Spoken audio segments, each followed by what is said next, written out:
Apapun yang terjadi di dalam hidupku, selalu ku berkata, Tuhan Yesus baik. Dalam segala hal yang terjadi, tetap ku berkata, Tuhan Yesus baik. Ku sembah Kau, ku sembah Kau. Tak dapat ku membalas kasih-Mu. Ku sembah Kau, ku sembah Kau Bapa. Ku rindu selalu menyenangkan-Mu.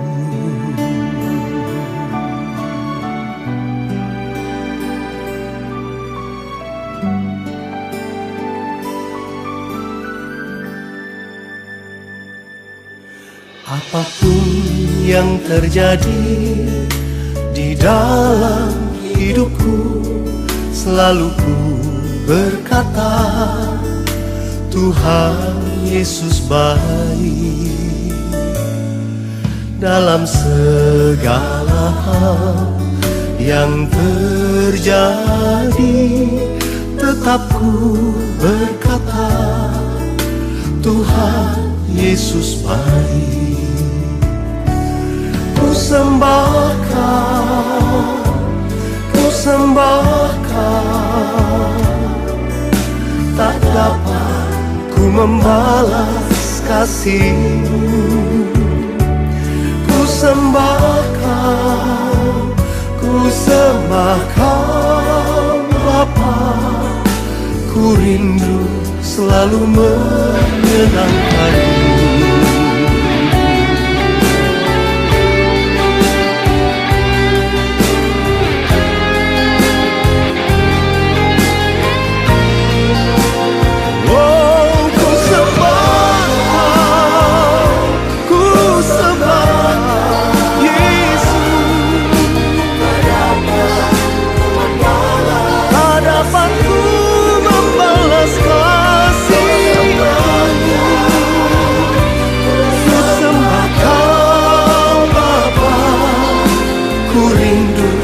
Selalu menyenangkan-Mu. Ku sembah Kau, ku sembah Kau Bapa. Ku rindu selalu menyenangkan-Mu. Ku rindu selalu menyenangkan-Mu.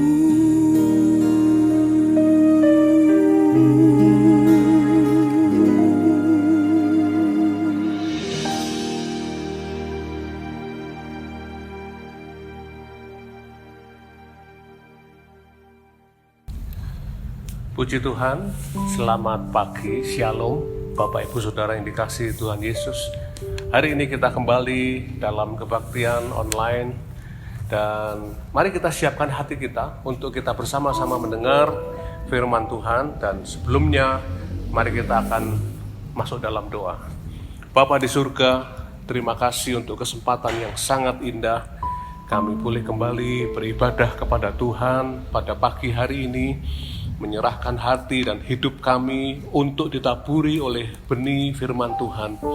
Kami berdoa Tuhan kiranya mengurapi hamba-Mu, mengurapi semua jemaat-Mu, sementara mereka mendengar firman Tuhan. Roh Kudus akan memberikan roh hikmat dan wahyu, sehingga mereka semua bisa memahami, mengerti maksud Tuhan lewat firman Tuhan yang diberitakan pagi hari ini. Berfirmanlah Tuhan, kami siap untuk merenungkan firman-Mu. Dalam nama Yesus kami berdoa. Haleluya. Amin. Amin. Bapak Ibu Saudara, hari ini firman Tuhan akan berjudul menjaga kesehatan secara seimbang.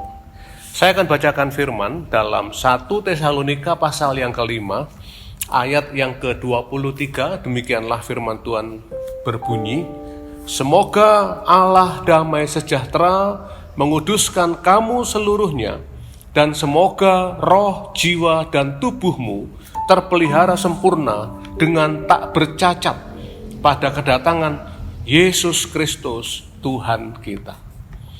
Saudara-saudara, minggu depan seperti yang telah diumumkan minggu lalu bahwa kita akan memulai kembali ibadah secara normal di gedung gereja kita ini.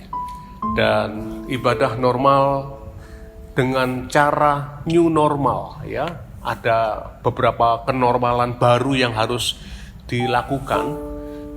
Sementara ibadah akan dimulai, sementara ibadah sedang dimulai, dan sementara ibadah telah selesai diselenggarakan, akan ada beberapa hal yang akan kita lakukan untuk menerapkan protokol kesehatan seperti yang dianjurkan oleh pemerintah, oleh Kementerian Agama Republik Indonesia.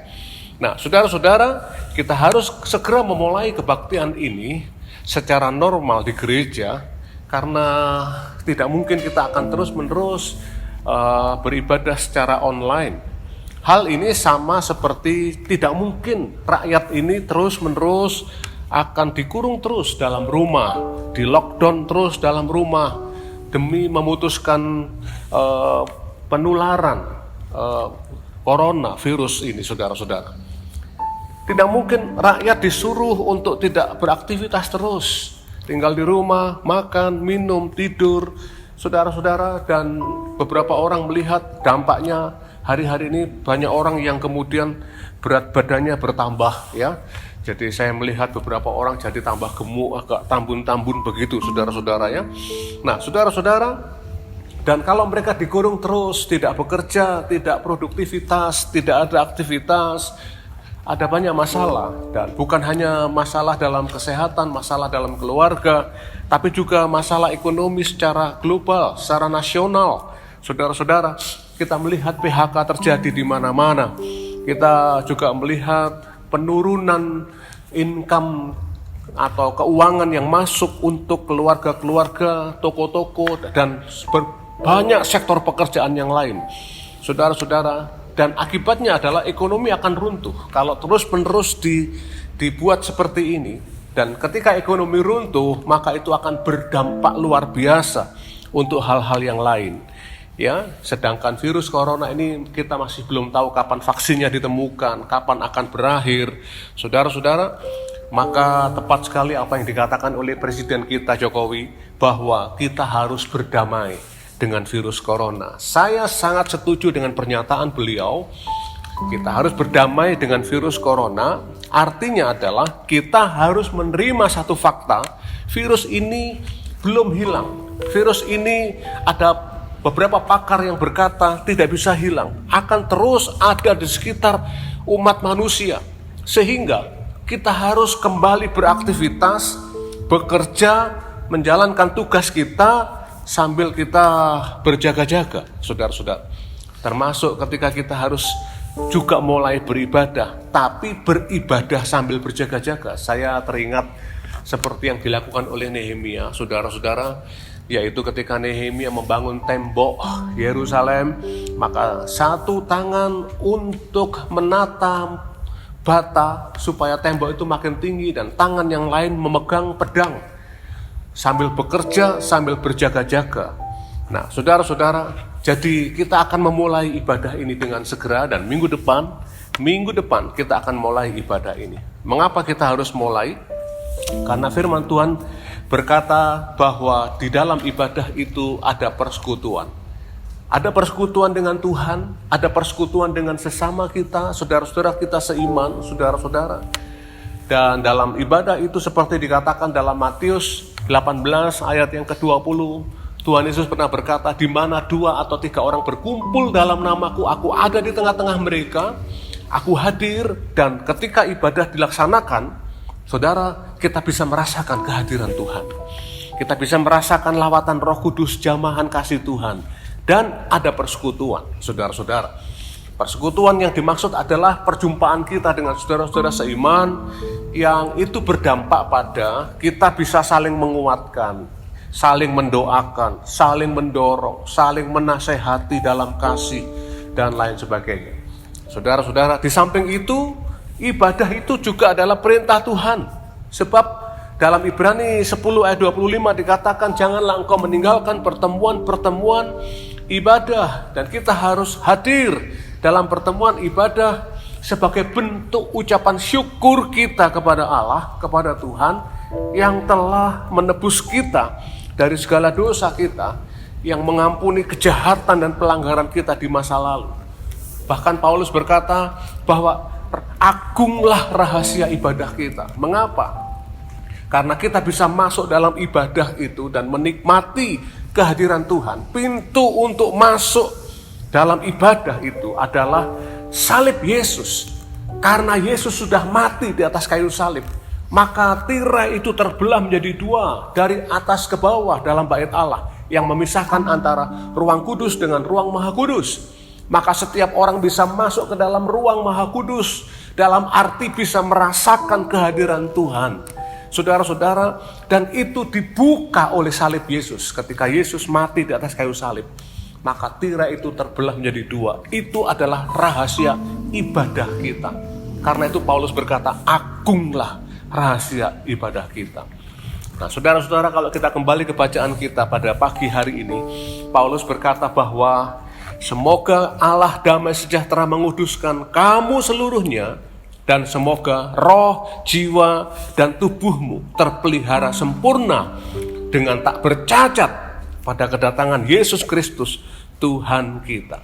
Paulus berkata memberikan sebuah nasihat yang sangat penting kepada jemaat supaya mereka memperhatikan roh, jiwa, dan tubuh agar seluruhnya terpelihara sempurna, seluruhnya dikuduskan.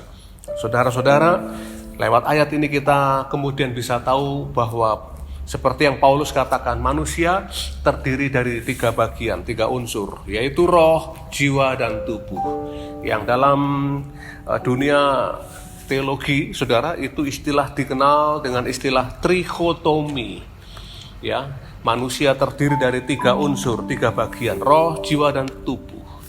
Tapi ada bagian, ada orang teolog-teolog lain yang berkata, oh salah itu. Sebenarnya dikotomi, manusia terdiri dari 2 bagian, rohani dan jasmani, manusia batiniah dan lahiriah.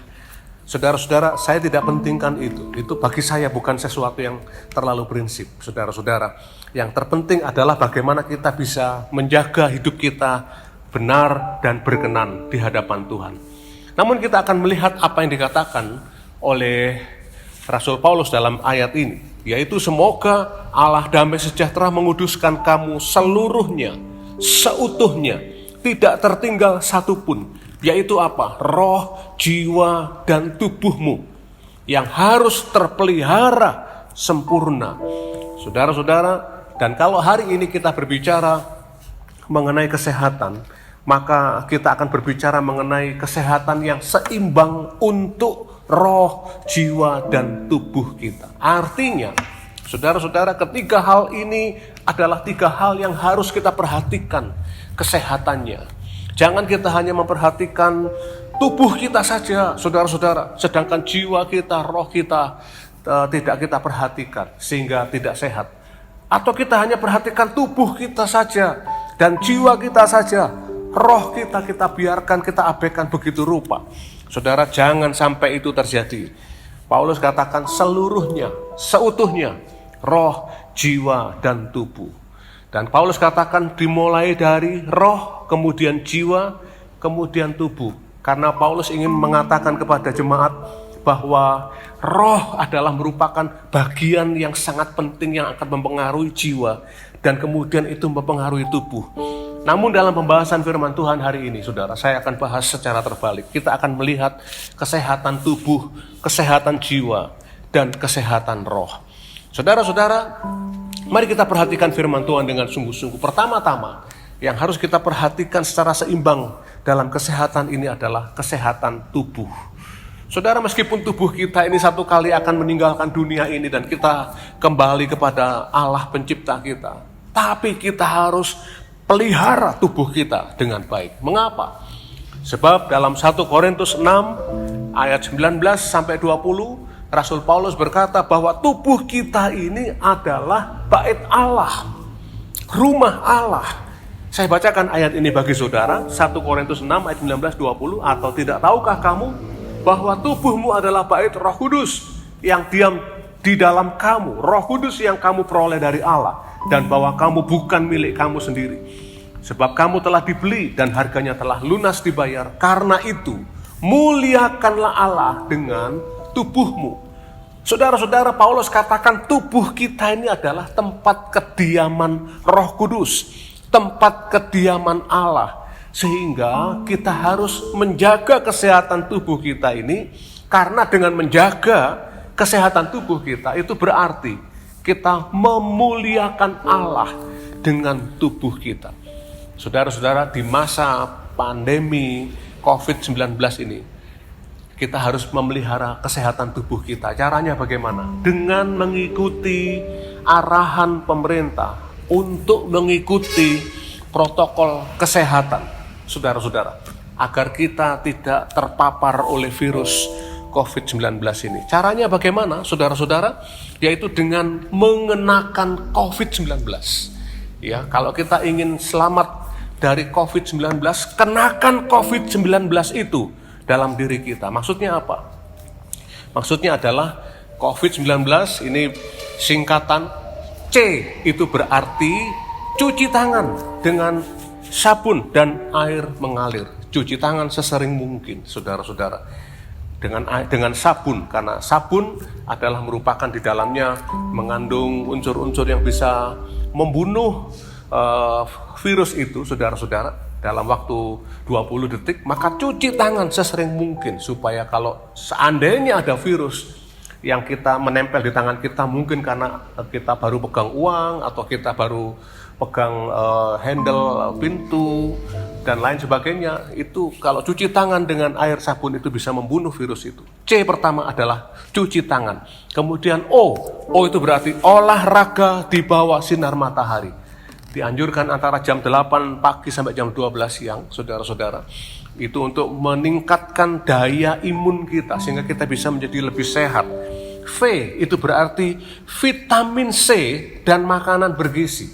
Kita harus mengkonsumsi vitamin yang berguna untuk meningkatkan imunitas kita, saudara-saudara. Sehingga banyak orang sekarang ini membeli minuman-minuman yang mengandung vitamin C, jeruk nipis dan lain sebagainya, itu laku keras di mana-mana, saudara-saudara. Kemudian I itu berarti istirahat yang cukup. Saudara, kita harus punya waktu yang baik untuk istirahat, cukup antara istirahat dengan kesibukan aktivitas kita sehari-hari. D artinya di rumah saja, jangan kemana-mana. Kalau perlu saja keluar, kalau tidak perlu di rumah saja. Stay at home, saudara-saudara. Produktivitas di rumah saja. Jadi COVID itu COVID 19. 19 itu berarti 19 menit puji-pujian di gereja. 31 menit firman Tuhan, 10 menit pengumuman persembahan, doa penutup dan doa berkat. Saudara-saudara, karena seperti anjuran pemerintah, ibadah di semua tempat, semua agama itu harus dipadatkan sedemikian rupa sehingga kalau bisa 1 jam selesai tanpa mengurangi kesempurnaan ibadah. Demikian Menteri Agama mengatakan. Saudara, mengapa? Karena itu penting supaya tidak terlalu kita tinggal berlama-lama dalam satu gedung bersama dengan banyak orang yang lain. 1 jam selesai dan kemudian segera saya merencanakan itu, kemudian nanti jendela akan segera dibuka dan semua jemaat akan segera bisa meninggalkan tempat ibadah. Nah, saudara-saudara, jadi ini anjuran pemerintah mengenakan COVID-19 itu berarti cuci tangan, olahraga, mengkonsumsi vitamin C, istirahat di rumah saja, dan ibadah yang cukup. Ya 1 jam saja seperti anjuran pemerintah. Namun yang perlu ditambahkan di sini adalah, saudara-saudara, ada beberapa tambahan dari Kementerian Agama yang akan saya sampaikan kepada saudara. Yang pertama, jemaat yang hadir dalam kebaktian harus dalam kondisi yang sehat. Kalau saudara sakit, itu lebih baik dianjurkan saudara istirahat di rumah dan mengikuti kebaktian secara online. apalagi mungkin saudara flu, sesak nafas, kemudian suhu badan agak tinggi, istirahat di rumah, saudara-saudara. Ya, dan yang kedua, anjuran dari Kementerian Agama adalah supaya gereja yang akan menyelenggarakan ibadah itu mendapatkan rekomendasi dari pemerintah setempat. Dan saya dengan Ibu Gembala kemarin sudah pergi ke kecamatan, saudara-saudara, dan kami membawa sebuah surat pemberitahuan dan menyampaikan bahwa gereja kita akan mulai lagi kebaktian minggu depan, dan kami sudah menjelaskan semua bentuk protokol kesehatan yang kita siapkan, ya. Kita sudah siapkan semuanya. Dan yang ketiga, aturan dari Kementerian Agama adalah setiap orang diwajibkan memakai masker, karena itu saudara di gereja disediakan masker. Kalau saudara tidak punya masker, di gereja ada masker. Namun jumlahnya terbatas, saudara-saudara. Kalau saudara punya masker, ya sudah bawa masker sendiri, pakai masker sendiri, saudara. Dan masker yang disiapkan gereja hanya untuk mereka yang tidak punya masker. Pakailah masker kain. Dan sementara kebaktian dilaksanakan, pakai masker, apalagi ketika puji-pujian, saudara-saudara, masker harus dipakai, ya, supaya droplet kita ini tidak sampai keluar kemana-mana. Yang keempat, aturan tambahan dari Kemenak adalah menjaga kebersihan tangan. Memang nanti kita di pintu luar gereja itu nanti akan ada tempat cuci tangan, saudara, dengan sabun. Dan kemudian ada hand sanitizer yang disiapkan, dan kemudian saudara bisa mengikuti kebaktian. Namun dianjurkan supaya tangan kita tidak menyentuh bagian wajah manapun, saudara-saudara. Apalagi kalau belum cuci tangan, lebih dianjurkan jangan, saudara. Nah, saudara lihat tadi saya dari awal menyampaikan firman ini, saya bolak-balik pegang hidung begini ya, karena memang kayaknya ini harus dipegang, saudara-saudara. Tapi saya sudah cuci tangan, ya. Saya sudah cuci tangan, sudah bersih, saudara-saudara. Yang kelima, saudara harus menghindari salaman, berjabat tangan, pelukan, cipika-cipiki harus dihindari. Yang keenam, jaga jarak satu dengan yang lain. Karena itu bangku gereja besok minggu depan itu akan berjarak 1 meter minimal satu dengan yang lain. Yang ketujuh, usai ibadah dihimbau jemaat bisa segera meninggalkan tempat ibadah. Yang kedelapan, saudara-saudara, ada himbauan bahwa anak-anak di bawah umur 12 tahun yang mungkin dalam kondisi kurang sehat untuk tidak mengikuti ibadah itu, saudara-saudara. Tapi kalau memang mereka betul-betul sehat dan betul-betul ada di bawah pengawasan orang tua, saudara-saudara, kalau memang tidak memungkinkan untuk tidak mengikuti, mungkin silahkan saja. Atau mereka orang tua yang di atas 60 tahun, saudara, yang mungkin kurang sehat, maka dianjurkan untuk tidak mengikuti ibadah. Yang kesembilan, saudara, untuk beberapa acara pemberkatan nikah misalnya, itu hanya dihadiri oleh keluarga saja. Nah, saudara-saudara, itu beberapa hal yang diberikan oleh Menteri Agama kepada semua tempat ibadah hamba-hamba Tuhan untuk pelaksanaan peribadatan di rumah-rumah ibadah. Saudara, saya mau katakan, kita adalah warga negara yang baik. Kita akan mengikuti arahan pemerintah demi menghentikan penyebaran virus corona di Indonesia. Saudara-saudara, memang kita punya Tuhan yang hebat, Tuhan yang bisa melindungi umatnya dari wabah apapun. Tapi Tuhan ingin kita sendiri mengambil langkah untuk menjaga diri, saudara-saudara, dari hal-hal yang mengganggu kesehatan. Contohnya, kalau saudara punya kolesterol, maka saudara harus jaga diri. Cari makanan-makanan berlemak. Kolesterol tinggi, makan babi kecap. Wah, saudara-saudara, ini sudah tidak memuliakan Allah kalau begitu. Saudara punya darah tinggi, makan sate kambing Pak Toha di Mangli, misalnya, saudara-saudara, 20 tusuk. Padahal di tengah-tengahnya itu ada lemaknya, ada atinya, jeroannya, saudara. Bukan hanya itu saja, ada sop kambing yang nikmat itu, dimakan semuanya. Pulang, ketemu sama orang jual buah durian, makan buah durian. Saudara, tidak memuliakan Tuhan.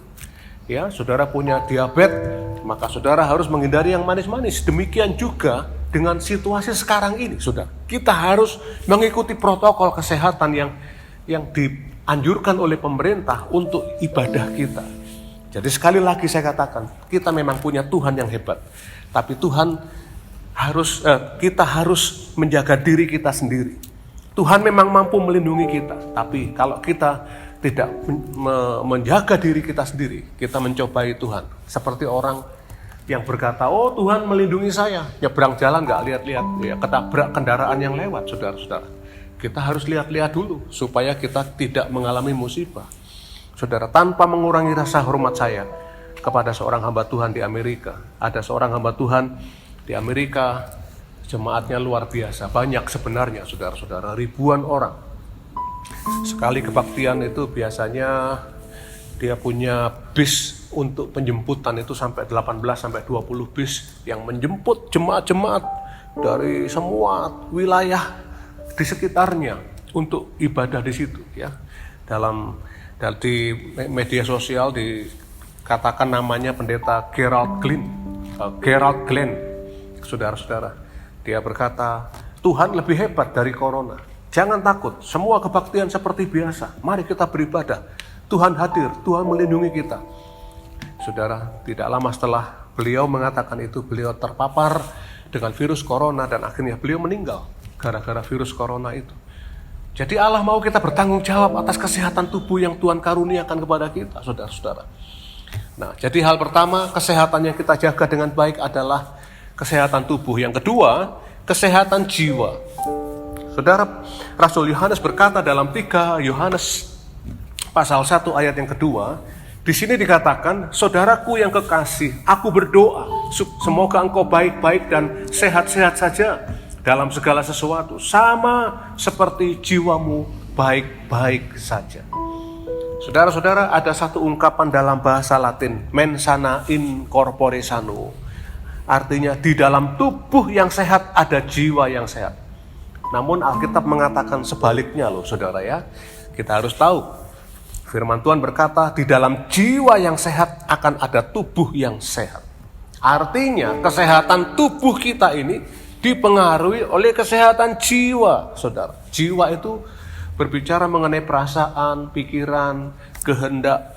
Saudara-saudara, kalau jiwa kita, perasaan kita stres, gelisah, takut, ya, penuh kekhawatiran, maka imunitas tubuh kita ini akan turun dan menimbulkan banyak penyakit. Orang stres itu menaikkan asam lambung dan kemudian bisa menimbulkan sakit lambung yang seringkali dia katakan sakit perut, sakit di ulu hati, dan lain sebagainya, saudara-saudara. Orang yang marah bisa migrain, dan banyak hal-hal yang membuat tubuh kita ini terpengaruh kalau jiwa kita tertekan. Jiwa kita tidak sehat. Sebuah survei di Amerika Serikat menemukan bahwa 60% orang yang masuk rumah sakit itu karena stres atau karena PS, psikosomatis. Saudara, karena itu firman Tuhan berkata agar kita menjaga hati kita, jiwa kita dengan baik. Amsal 4 ayat 23 dikatakan demikian, jagalah hatimu dengan segala kewaspadaan, karena dari situlah terpancar kehidupan. Jaga hati dengan sungguh-sungguh, karena dari situ terpancar kehidupan. Amsal 17 ayat 22 berkata, hati yang gembira adalah obat yang manjur, tetapi semangat yang patah mengeringkan tulang. Hati yang gembira adalah obat yang manjur, kata firman Tuhan. Beberapa orang mungkin berkata, oh bagaimana saya bisa bersuka cita dalam situasi yang seperti ini. Saudara, Paulus berkata ketika dia masih dalam penjara, dan dia memberikan nasihat itu kepada jemaat di Filipi, bersukacitalah senantiasa dalam Tuhan. Sekali lagi, kukatakan bersukacitalah. Filipi 4 ayat yang keempat. Saudara, kondisinya memang Paulus tidak ideal. Dia tidak menyenangkan situasinya karena dalam penjara, tapi dia tetap bisa bersukacita. Karena sukacita Kristen, sukacita anak Tuhan adalah sukacita yang lahir dari dalam, saudara-saudara. Jadi yang terpenting bagi kita sekarang adalah bagaimana kita merespon situasi yang ada. Saya tahu ada banyak orang sekarang ini income-nya, penghasilannya menurun. Ya, ada banyak orang stres. Saya mendengar banyak orang di belahan bumi dimanapun, di India, di Italia, dan di banyak tempat lain yang mengakhiri hidupnya, saudara-saudara, dengan bunuh diri. Bukan hanya penduduk-penduduk biasa, tapi juga para dokter pun juga ada beberapa yang lompat dari lantai sekian dan kemudian mati, saudara-saudara. Kenapa? Karena stres. Tapi mari kita belajar meneladani apa yang Paulus katakan. Memuji Tuhan, bersyukur kepada Tuhan, di tengah-tengah penjara sekalipun, bersyukur kepada Tuhan. Saudara-saudara, kita harus bersyukur kepada Tuhan untuk hal-hal yang baik yang Tuhan berikan kepada kita. Saudara-saudara, jangan dibalik, saudara ya. Kita harus bersyukur kepada Tuhan meskipun kondisi kita mungkin kita merasa ada hal-hal yang tidak ideal dalam kehidupan ini. Bersyukurlah kepada Tuhan. Saudara-saudara, bukan karena keadaan baik kemudian kita bersyukur pada Tuhan. Tapi pahamilah kebenaran ini. Kalau kita bersyukur kepada Tuhan, kita akan punya keadaan yang baik dalam kehidupan kita. Bukan karena keluarga kita harmonis, kita bersyukur pada Tuhan. Tapi kalau saudara membawa keluarga banyak bersyukur kepada Tuhan, maka saudara akan punya keluarga yang harmonis, saudara-saudara. Jadi bersyukur pada Tuhan di tengah-tengah situasi yang mungkin tidak ideal bagi kita, saudara-saudara. Dan kalau kita mau bersyukur pada Tuhan untuk hal-hal baik yang ada dalam kehidupan kita, maka saudara, bersyukur itu akan membuka pintu berkat yang Tuhan sediakan bagi kita. Bersyukur itu akan membawa kita masuk ke dalam pengalaman rohani yang lebih dalam, di mana Tuhan akan membawa kita kepada hal-hal yang belum pernah kita pikirkan, kita bayangkan, dan kita akan mengalami hal-hal itu. Itulah kuasa mengucap syukur. Karena itu jangan kita tidak bersyukur, saudara-saudara. Saya tahu ini situasi yang tidak mudah bagi banyak orang, tapi mari kita tetap memuji Tuhan, bersyukur. Seperti Paulus di tengah penjara pun dia bersyukur. Saudara dengar baik-baik, tidak mungkin tidak ada hal yang baik di tengah-tengah situasi yang seperti ini dalam kehidupan kita yang Allah karuniakan kepada kita. Selalu ada hal baik dalam kehidupan kita. Saudara, kalau engkau bisa melihat di kanan kirimu ada anak-anak, ada suami, ada istri, ada orang tua. Saudara, mereka adalah karunia Tuhan buat kita. Saudara, bukankah itu juga alasan untuk kita bisa bersyukur kepada Tuhan, saudara-saudara? Mari kita mencoba untuk terus memenuhi kehidupan kita dengan bersyukur, mengawali hari-hari kita dengan bersyukur, mengisinya dengan penuh ucapan syukur, mengakhiri hari-hari kita dengan ucapan syukur. Yang terakhir, yang ketiga, saudara-saudara, kita harus memelihara kesehatan roh atau rohani. Setelah yang pertama tadi, kita memelihara kesehatan tubuh kita, saudara, karena tubuh ini adalah bait Allah, bait Roh Kudus. Kalau kita memelihara tubuh, memuliakan Allah, saudara, dengan cara bagaimana? Mengikuti protokol kesehatan yang dianjurkan pemerintah. Yang kedua, kita memelihara kesehatan jiwa, saudara, dengan bersyukur pada Tuhan tiap hari. Dan yang ketiga, memelihara kesehatan roh, kerohanian kita. Saudara, bagaimana kita bisa memelihara kesehatan rohani kita? Yang pertama-tama dengan membaca Alkitab. Ya, saya mau katakan kita harus membaca Alkitab. Sebab Matius 4 ayat yang keempat berkata begini, saudara. Saya bacakan bagi saudara. Tetapi Yesus menjawab, ada tertulis, manusia hidup bukan dari roti saja, tetapi dari setiap firman yang keluar dari mulut Allah. Saudara-saudara, manusia hidup bukan hanya dari roti saja. Kalau di Indonesia, manusia hidup bukan dari nasi saja. Ya, kalau di Banyuwangi, saudara-saudara, manusia hidup bukan dari gaplek saja, karena di sana penghasil gaplek ya, saudara-saudara.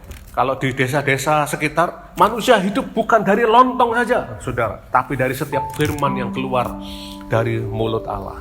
Saudara-saudara, nah menarik diperhatikan kata hidup di sini itu berarti kuat, sehat, dapat beraktivitas dengan baik. Saudara, hidup itu berarti bahwa kita tetap beriman kuat kepada Tuhan, tetap percaya kepada Tuhan di tengah-tengah situasi, kondisi yang tidak menentu. Saudara-saudara, saudara, kita melihat berita di TV ya tiap hari kasus konfirmasi positif COVID-19 ini tambah terus. Beberapa hari terakhir penambahannya tiap hari di atas 1.000 orang yang terkonfirmasi positif, saudara-saudara. Saudara, kalau kita lihat itu aja gelisah hati kita, saudara. Aduh, nambah terus. Di kota kita ini, di Jember ini nambah terus. Ya, dulu masih ada kecamatan-kecamatan yang masih kuning, sekarang sudah mulai merah. Yang kuning tinggal 6 saja dari 31 kecamatan di seluruh Jember hari ini, saudara-saudara. Dan ini kemudian kita merasa menjadi gelisah, khawatir. Aduh, kok nambah terus ya? Saya khawatir ini, lama-lama saya kena, keluarga saya kena, saudara-saudara. Kalau kita perhatian kita ke itu terus, kita akan khawatir, saudara. Tapi dengar baik, kita harus baca firman. Dan kalau saudara baca firman, contoh misalnya, saudara, Ibrani 13 ayat yang kelima. Tuhan berkata, Tuhan berfirman, aku sekali-kali tidak akan pernah membiarkan engkau, sekali-kali tidak akan pernah meninggalkan engkau. Saudara, maka hati kita akan kuat. Oh, Tuhan menyertai, Tuhan menuntun. Lihat kanan kiri kena COVID, saudara, di mana-mana. Rebah sisi kanan, rebah sisi kiri. Kita baca Alkitab berkata, biarpun di samping kananmu rebah 1.000, di sebelah kirimu 10.000, namun engkau akan tetap berdiri. Saudara, hati kita kuat lagi ketika kita membaca firman Tuhan.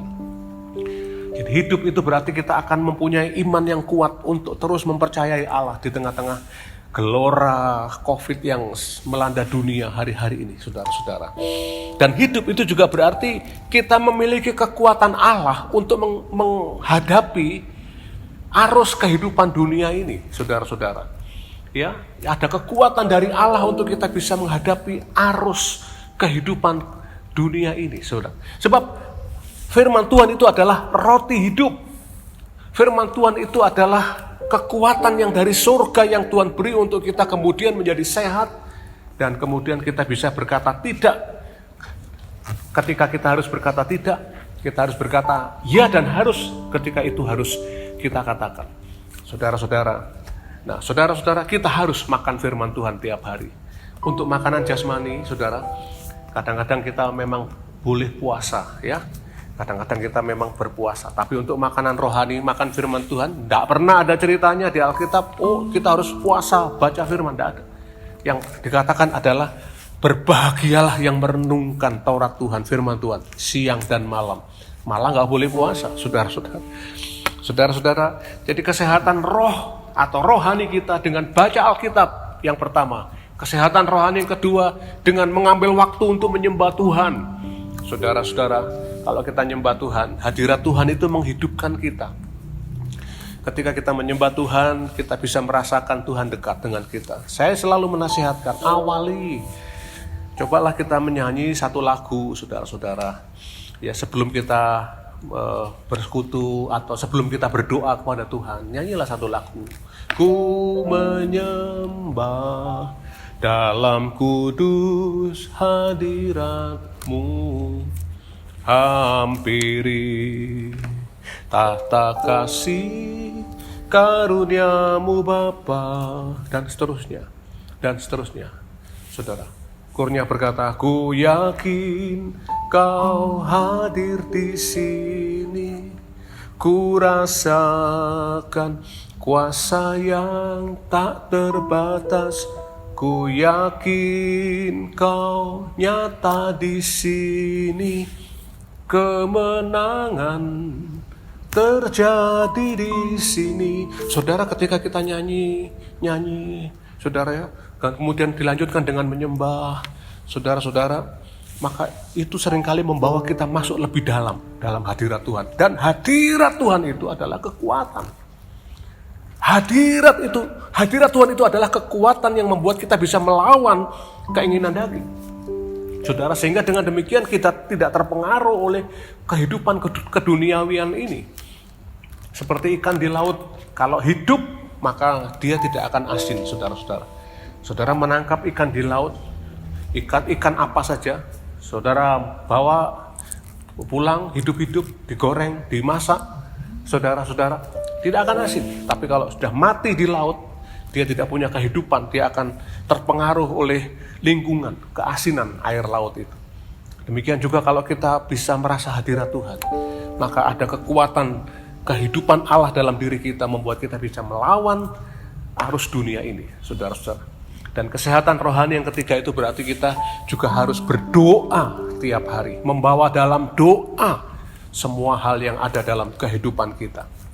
Saudara-saudara, maka kalau kita lakukan semua hal ini, ya, maka kita akan punya kesehatan yang seimbang. Kehidupan yang penuh dengan kebahagiaan akan kita miliki. Lengkaplah kebahagiaan kita. Ketika kita mau hidup seimbang untuk menjaga kesehatan tubuh, jiwa, dan roh kita. Bahkan kesehatan roh di mana kita bisa bersekutu dengan Tuhan dengan baik akan berpengaruh pada sukacita dalam hati kita, jiwa kita. Dan itu berpengaruh pada kesehatan kita. Saudara, saya anjurkan saudara hari ini, ambil komitmen untuk tiap hari saudara bisa menjaga kesehatan ini secara utuh. Ya, tubuh, jiwa, dan roh. Saudara-saudara, saudara harus ingat, semua yang tidak seimbang itu tidak nyaman. Orang yang naik sepeda tidak seimbang pasti akan menemukan masalah, saudara-saudara. Demikian pula dengan kalau kita bisa menjaga keseimbangan tubuh kita dengan baik, hidup kita dengan baik, tubuh, jiwa, dan roh, saudara akan menemukan sesuatu yang luar biasa dalam kehidupan kita. Oleh karena itu, saudara ambil komitmen. Kita akan naikkan pujian bersama-sama, yaitu Bapakku persembahkan tubuhku. Sebagai persembahan yang hidup, kita akan menyanyikan pujian ini, dan kita akan bersama-sama kemudian sambil dengan hati yang menyembah Tuhan, karena refrennya berkata, ku sembah kau Tuhan, ku sembah kau Tuhan. Tubuh kita, jiwa kita, roh kita, kita persembahkan untuk kemuliaan bagi nama Tuhan. Saudara-saudara, mari kita naikkan pujian ini bersama-sama. Bapa, ku persembahkan tubuhku. Bapa, ku persembahkan tubuhku sebagai persembahan yang hidup, kudus, dan yang berkenan padamu, sebagai ibadah yang sejati.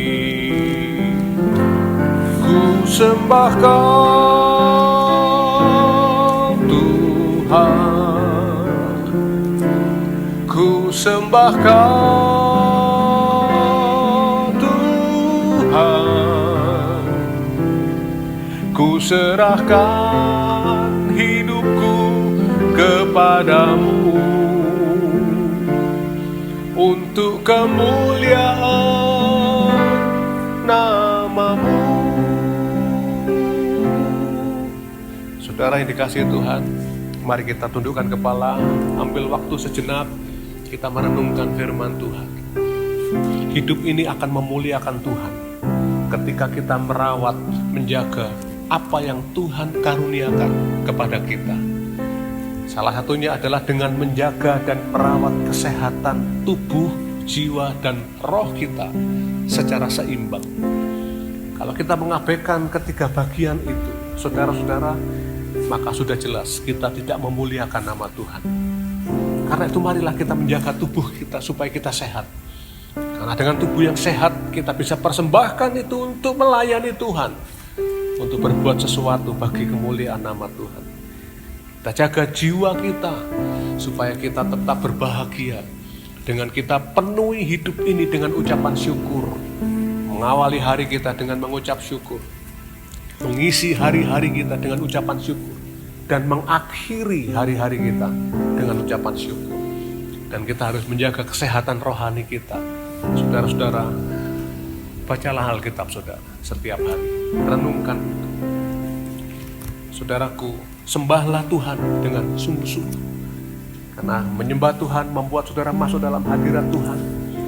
Dan itu akan membuat seperti roh kita, seperti handphone yang sedang dicas, diperkuat oleh roh Allah. Dan saudara-saudara, berdoalah kepada Tuhan, menyerahkan semua hal dalam kehidupan kita. Menaikkan doa syafaat kita, doa permohonan kita, doa ucapan syukur kita di hadapan Tuhan.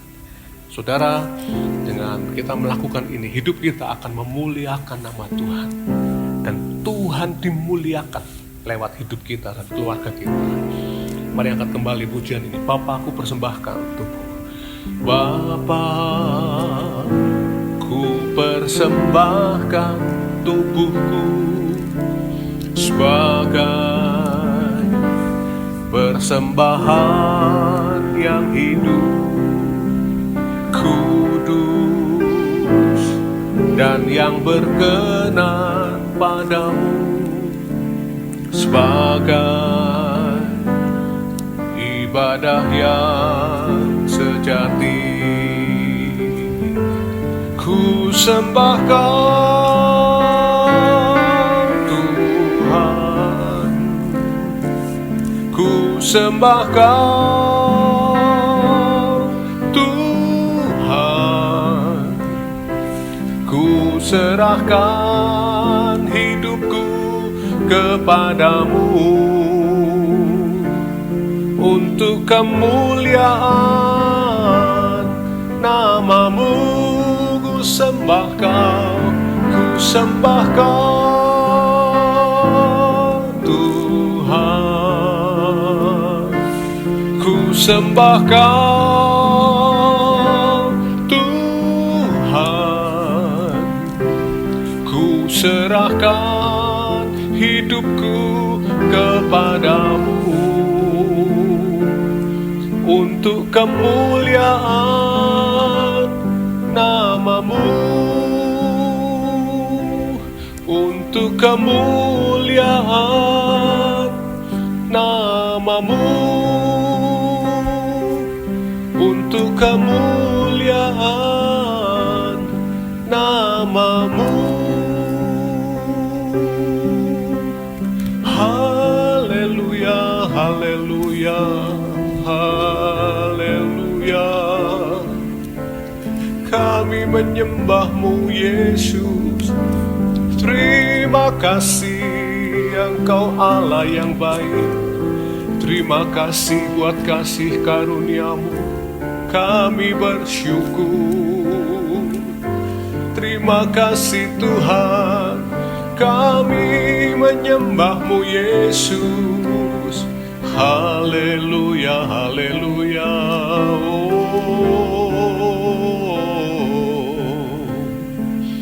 Terima kasih Tuhan. Haleluya. Mari kita datang dalam doa.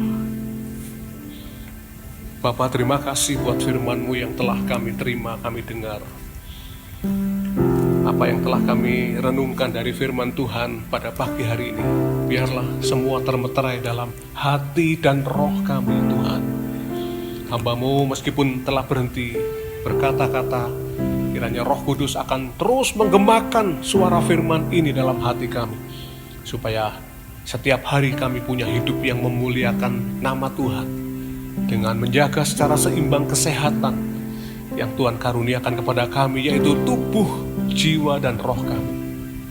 Terima kasih Tuhan, meteraikan setiap kebenaran firman-Mu dalam kehidupan kami, sehingga firman Tuhan akan terus berkuasa atas pikiran, perasaan, perkataan, dan tingkah laku dalam kehidupan kami. Terima kasih Tuhan, kami mengucap syukur buat firman Tuhan hari ini. Dalam nama Yesus kami berdoa. Haleluya. Amin. Amin. Puji Tuhan, Bapak Ibu Saudara yang dikasihi Tuhan. Kita telah mendengar firman Tuhan dan saya percaya kita semua diberkati oleh Tuhan. Saudara-saudara, sebelum kita mengakhiri ibadah kita hari ini, saya mau sampaikan satu hal, yaitu mengenai rencana ibadah kita yang akan kita selenggarakan minggu depan. Saudara, yang pertama-tama kebaktian kita akan dimulai jam 7 pagi sampai jam 8 pagi. Seperti yang dikatakan dalam firman Tuhan tadi, saudara-saudara, 19 menit pujian, kemudian 31 menit firman Tuhan, dan 10 menit adalah pengumuman, persembahan, doa penutup dan doa berkat. Saudara siapkan diri saudara untuk mengikuti ibadah kembali secara normal dengan beberapa penerapan protokol kesehatan yang akan harus kita lakukan. Saudara-saudara, datanglah lebih awal. Adalah baik kalau sebelum jam 7, setengah 7 begitu saudara ya. Saudara sudah datang di gereja, sudah cuci tangan, dan saudara jangan lupa pakai masker. Kemudian ikutlah ibadah. Sementara ibadah kita mengenakan masker sampai selesai.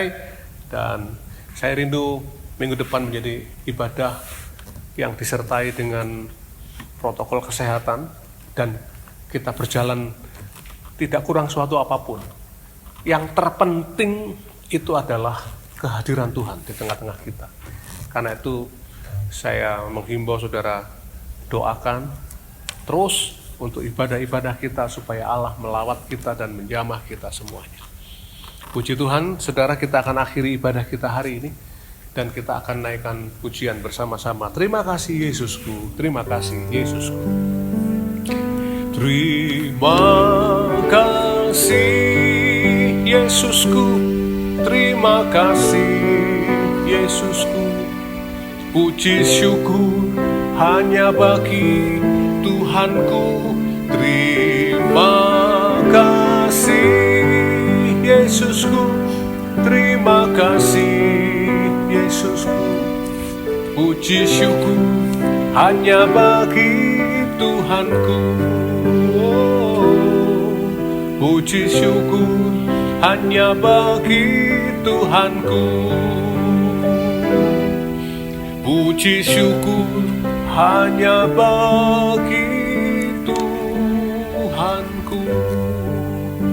Bapa, terima kasih buat kebaktian yang diberkati hari ini. Bersatu hati kami berdoa untuk bangsa kami Indonesia.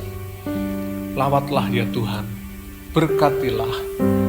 Kiranya Tuhan memberikan hikmat akal budi untuk pemimpin bangsa ini, presiden kami, untuk tim gugus tugas pemberantasan, percepatan penanganan pemberantasan COVID-19, untuk Menteri Kesehatan dan untuk semua pemimpin-pemimpin daerah, sehingga mereka bisa bekerja dengan baik dan akhirnya Indonesia dipulihkan dari semua problema yang ada. Terima kasih Tuhan Yesus. Kami berdoa menyerahkan seluruh jemaat-Mu yang telah mengikuti ibadah ini. Hamba berdoa Tuhan berkat-Mu turun atas mereka semua dalam nama Yesus.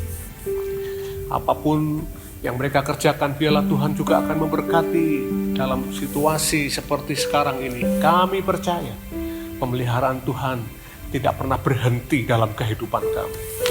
Demikian juga untuk keluarga-keluarga kami, Tuhan, anak-anak kami, orang tua, famili yang mungkin mereka ada di luar kota, di Jakarta, di Bandung, di Surabaya, di Malang, dimanapun berada, mungkin bahkan di luar negeri. Tuhan, kami berdoa kiranya mereka yang kami kasihi dilindungi dan diberkati oleh Tuhan. Terima kasih Tuhan Yesus. Terima kasih. Kami mengucap syukur menyerahkan ibadah yang akan diselenggarakan minggu depan secara normal kembali di gedung gereja ini. Tuhan, Engkau memberkati seluruh jemaat dengan segala persiapan yang ada. Tuhan, kami mohonkan kuasa Tuhan terus melindungi kami semua, sehingga kami semua sehat, tidak kurang suatu apapun, sebab perlindungan Tuhan, kasih karunia Allah membungkus kami semuanya. Terima kasih Tuhan, kami mengucap syukur dan kami mempersembahkan doa kami, hidup kami dalam tangan Tuhan. Dalam nama Yesus kami berdoa. Sidang jemaat yang dikasihi Tuhan, mari angkat dua tanganmu untuk menerima berkat Tuhan hari ini. Sekarang saudara yang dikasihi oleh Tuhan, terimalah berkat, rahmat, serta anugerah dari Allah Bapa kita di surga.